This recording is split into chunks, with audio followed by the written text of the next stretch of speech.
பொன் ராதாகிருஷ்ணன் ஒரு மிகப்பெரிய குற்றச்சாட்டை வச்சிருக்காரு. அண்ணா அறிவாலயம் என்ன ஒரு ரெட் லைட் ஏரியாவன்ற ஒரு வார்த்தையை பயன்படுத்தியிருக்காரு. ஏன் அங்க வரக்கூடாதா? அப்படி என்ன வரக்கூடாத இடமா அப்படின்னு. அண்ணா அறிவாலயத்திற்கு அவர் இயக்கத்தில் சேருவதற்கு வரலாம், நட்பு பாராட்டுவதற்கு வரலாம். அண்ணா அறிவாலயத்தில் இருக்க செங்கல் எல்லாம் பிடுங்கி எடுத்து விடுவேன் என்றால் அவரை எப்படி அனுமதிக்க முடியும்? அவர் ஒரு வயது முதிர்ந்த அரசியல்வாதி, ஏற்கனவே மத்திய அமைச்சராக இருந்தவர்.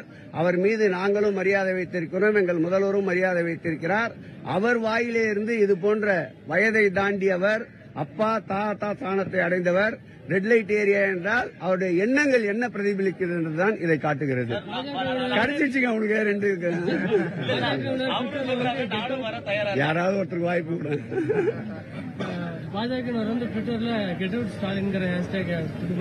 போட்டோம், மக்கள் எந்த அளவு வரவேற்பு பார்க்கட்டும். ஏற்கனவே பாரதிய ஜனதா அனுபவித்தது கோபேக் மோடி என்பதை மீண்டும் அவர்களே இதை கையில் எடுக்கின்றார்கள்.